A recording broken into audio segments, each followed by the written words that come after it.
An Abdullah bin Amr bin As qala sami'tu Rasulullah sallallahu alaihi wasallam yaqul inna Allah la yaqbidu al-'ilma intiza'an yantazi'uhu min al-'ibad walakin yaqbidu al-'ilma biqabdi al-'ulama hatta idza lam yabqa 'alimun ittakhadha an-nasu ru'usan juhalan fasu'ilu fa'aftau bighairi ilmin fadhallu wa adhallu.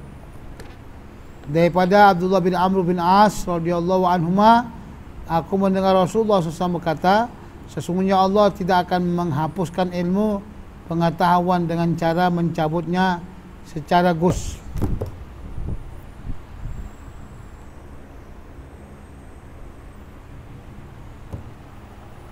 Akan tetapi dia menghapus ilmu itu, ilmu pengetahuan itu dengan cara mencabut dan mematikan para ulama, sehingga apabila tiada tinggal lagi para alim ulama, maka manusia akan mengambil kepala-kepala ketua kepemimpinan tempat rujuk mereka daripada orang-orang bodoh, lalu ditanyanya kepada mereka dan mereka pun memberi fatwa dengan tiada pengetahuan, maka sesatlah mereka itu dan menyesatkan pula.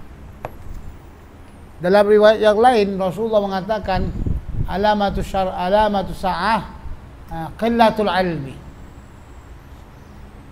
Alamatu sa'ah qillatul ilmi. Tanda-tanda hari kiamat itu semakin sedikit ilmu. Semakin sedikit ilmu itu bagaimana? Maka diterangkan oleh Rasulullah SAW cara mengambil ilmu itu. Allah itu bukan mengambil ilmu dengan cara mengambil ilmu, maksudnya dengan mencampakkan atau mengambil daripada hati-hati orang manusia. Bukan ada seorang alim qala haddatsana fulan, qala haddatsana fulan, qala haddatsana fulan, bukan begitu. Diambil langsung daripada ilmu, daripada dadanya, bukan begitu. Ya. Tetapi apa yang kita tahu dengan cara mewafatkan para ulama. Ini hadis diriwayatkan oleh Imam Malik radhiyallahu taala anhu. Ya, riwayat daripada Imam Malik radhiyallahu anhu. Dia ceritakan tentang bagaimana ilmu itu diambil. Bukan dengan ada orang ulama umpamanya diambil ilmu daripada hatinya, cabut, bukan begitu. Tapi maknanya adalah diwafatkannya ulama itu. Itu yang dibilangnya. Walakin yaqbidul ilma biqabdil ulama. Akan tetapi diambilnya ilmu itu dengan diwafatkannya ulama. Ulama itu wafat, maka ketika wafat ulama itu dia bawa ilmunya itu ke dalam kuburnya. Subhanallah. Di sini di Malaysia contoh, kalau yang pakar tauhid seperti Tuan Guru Syekh Soleh Sik, ketika beliau meninggal dunia, segala keilmuannya yang ada itu dibawanya semuanya. Di Kedah, Syekh Abdul Hamid Dargah, saudara daripada Tuan Guru Tajuddin Al-Jarumi, meninggal dunia, semua ilmu yang diambilnya dibawanya. Di Penang, Syekh Soleh Penanti, ketika dia meninggal, semua ilmu yang diketahui dibawanya, belum sempat disampaikannya kepada murid-muridnya. Di Kelantan, Tuan Guru Syekh Hamzah, Tuan Guru Sulaiman Seram, Tuan Guru banyak lagi yang lain-lain. Ketika meninggal mereka, ilmu yang dihafalnya, ilmu yang diketahuinya itu semuanya dibawanya. Itulah maksud mengambil ilmu tadi itu. Sementara kita yang murid-muridnya ini goyang-goyang kaki aja. Guru kita dah meninggal semuanya. Mungkin kalau sekiranya tuan-tuan sekaliannya menghitung dengan saya. Tuan-tuan sekaliannya cuma tahu sebagian daripada guru yang ada di sini. Lebih banyak saya mengetahui guru yang ada di Malaysia dibandingkan tuan orang Malaysia sendiri. Tuan tak kenal kan Tuan Guru Hamzah? Tuan tak kenal Tuan Guru Wan Umar, masih hidup lagi nih. Tuan Guru Umar di Kelantan masih hidup lagi, tapi beliau sudah stroke. Yang kami melihat Tuan Guru Sulaiman, bolehlah Tuan Guru umpamanya tuan-tuan cari sama ada namanya Ustaz Zaidi, beliau banyak tahu juga itu guru-guru di sini di daerah Melayu ini. Wafatnya mereka itu nanti akan membawakan ilmu-ilmu mereka. Yang tinggal hanya orang-orang yang ilmunya tidak ada apa-apanya.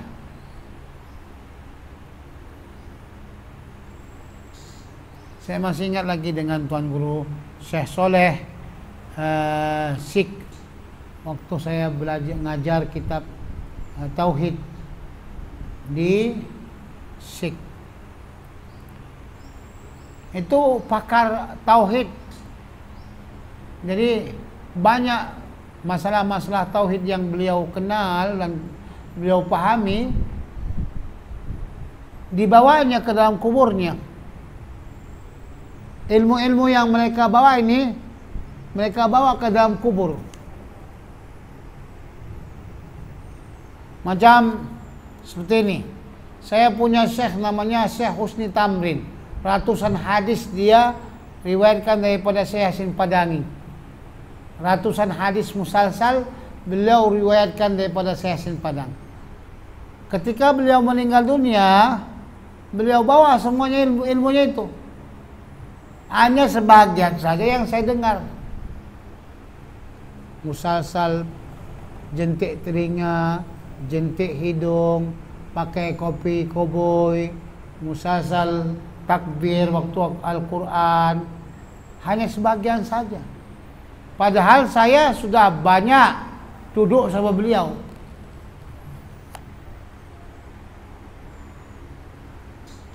Jadi salah satu kerugian bagi kita sendiri umat Islam, tidak betul-betul belajar kepada guru.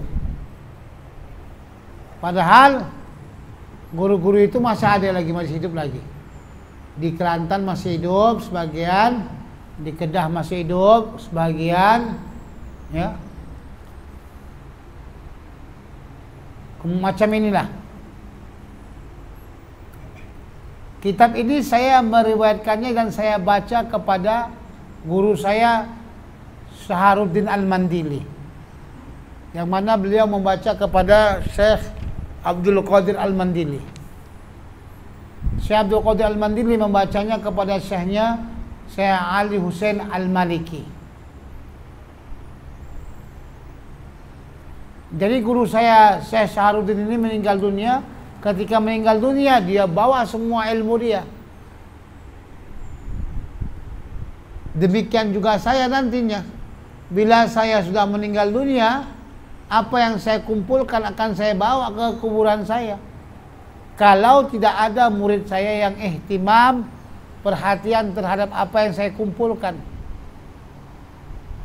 Saya meriwayatkan hadis musalsal, jentik telinga, jentik hidung, pakai bortulah, macam-macam hadis yang saya riwayatkan, itu semuanya akan saya bawa. Kata Imam Az-Zahabi radhiyallahu ta'ala anhu, dulu orang datang ke satu kampung, maka mereka akan mendapatkan 50-an al-hafiz. 50-an al-hafiz. Dulu. Sekarang ini kita turun ke kampung-kampung, tak akan jumpa kita al-hafiz. Al-muhaddits pun payah, apalagi al-hafiz. Makanya jangan kita anggap zaman sekarang semakin hebat, zaman sekarang ini semakin bobrok. Apa buktinya bobrok? Semakin dekat dengan kiamat, semakin sedikit jumlah al-muhaddis. Itu aja, al-muhaddis semakin sedikit. Apalagi jumlah al-hafiz, nggak ada.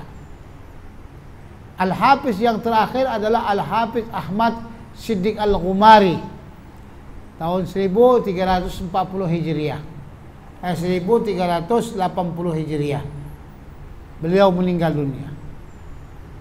Itulah Al-Hafiz yang terakhir. Dan sekarang tidak ada lagi Al-Hafiz. Yang ada muhaddis. Itu pun jumlahnya sangat sedikit. Kalau di Mesir, al-muhaddis yang ada itu pertama Syekh Mahmud Sa'id Mamduh, Syekh Ahmad Ma'bid Abdul Karim. Kalau di Syam, Syekh Muhammad Awwamah dengan Syekh Muhammad Nuruddin Eter. Kalau di Mekah, Syekh Nabil Said Ali-Ghomri Ali-Ba'lawi dan Syekh Muhammad Amin Al-Harori. Boleh dikira orang-orang alim ini semakin sedikit. Orang-orang yang ngaku alim banyak. Yang ngaku muhaddis, ngaku gini itu banyak. Tapi yang benar-benar muhaddis itu sedikit. Karena Saudi Arabia menginginkan adanya al-muhaddis yang dapat mereka pegang, maka mereka jadikan Albani sebagai pegangan mereka. Itulah tujuannya, agar mereka jadikan Albani sebagai tujuan. Maka lahirlah ya orang yang seperti mereka ini. Orang yang seperti Albani, yang merasakan lebih alim daripada orang lain, yang merasakan lebih hebat daripada orang lain, yang mengkritik ulama-ulama dahulu. Padahal dia telah dikritik oleh banyak ulama. Bukan sedikit ulama yang mengkritik. Sama ada ulamanya itu satu minhaj atau tidak. Yang satu minhaj banyak, yang lain minhaj seperti Syekh Mahmud Sa'id Mamduh sebagainya banyak juga. Kenapa? Karena tidak mereka dapati orang yang seperti Albani. Maka sebab itu tumbuhlah hukum-hukum yang dipertanyakan kepada mereka, yang hukum itu menyesatkan orang lain. Di Indonesia sekarang ini coba kita tengok, datang hukum yang mengatakan teh kucing halal. Hanya membaca teks hadis langsung dia kata teh kucing itu halal.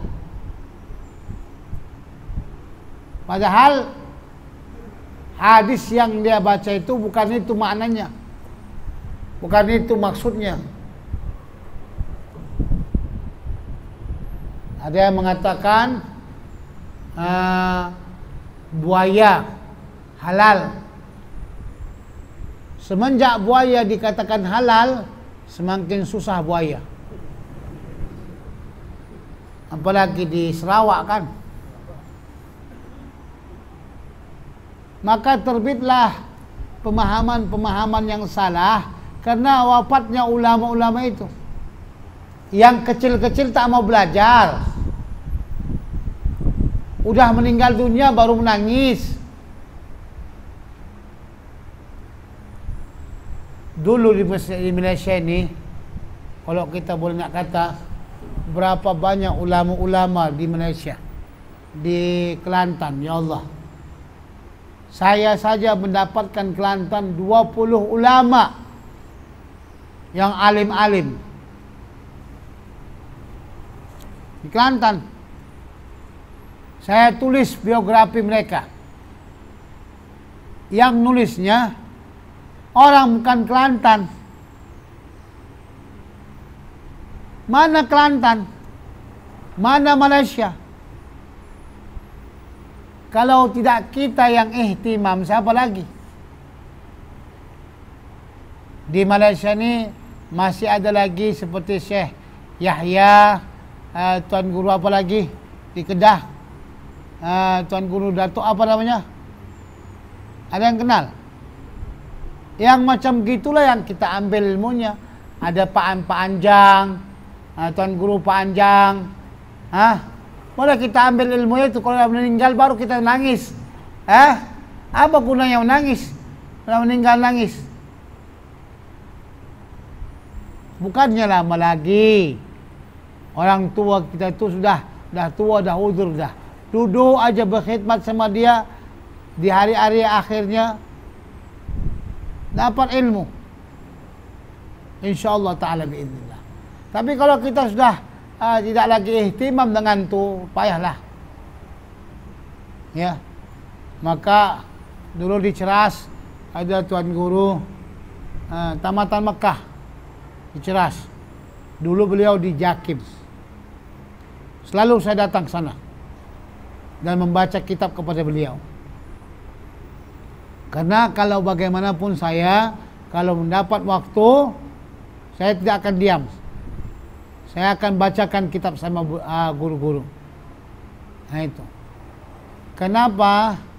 Sebagaimana saya katakan tadi, ya, kesempatan bagi kita. Jangan sampai mereka meninggal dunia. Kalau orang yang alim itu cepat meninggal, tapi kalau orang yang jahat lambat meninggal. Makanya belajarlah dengan orang-orang yang alim ya. Insyaallah taala biiznillah kita akan mendapati ilmu-ilmu daripada mereka semua insyaallah. Jadi hadis ini kesimpulannya adalah bagaimana kita mendapatkan ilmu dari seseorang yang memang diakui orang, yang diakui ulama, dia itu ulama. Cobalah kamu ngambil ilmu daripada ulama yang memang diakui dia itu ulama. Kalau dah ngambil ilmu daripada ulama yang memang diakui ulama, insyaallah ilmu kita itu adalah ilmu yang memang tahan diuji. Ya. Tapi kalau hanya kita tengok orang tu dah pakai serban besar, pakai jubah besar, ilmu itu bukan dari penampilan. Ya, di Kedah itu ada waliullah, apa namanya, Tok Mat. Tok apa namanya? Pakaiannya biasa aja itu. Tok apa namanya? Tok Sumit. Tok Sumit kan? Dia orangnya biasa-biasa saja, tapi ilmunya Masya Allah. Itu diakui itu sama Tuan, sama guru kita Tuan Guru Syekh Muhammad Nuruddin pun pergi itu. Kalau macam itu dia ilmunya ilmu apa? Ilmu batin, ilmu karamah. Yang macam gitu susah untuk mencari keilmuannya. Ya. Tapi kalau kita duduk terus sama dia, insyaallah ta'ala sedikit banyaknya kita akan dapatkan ilmu beliau. InsyaAllah ta'ala biiznillah.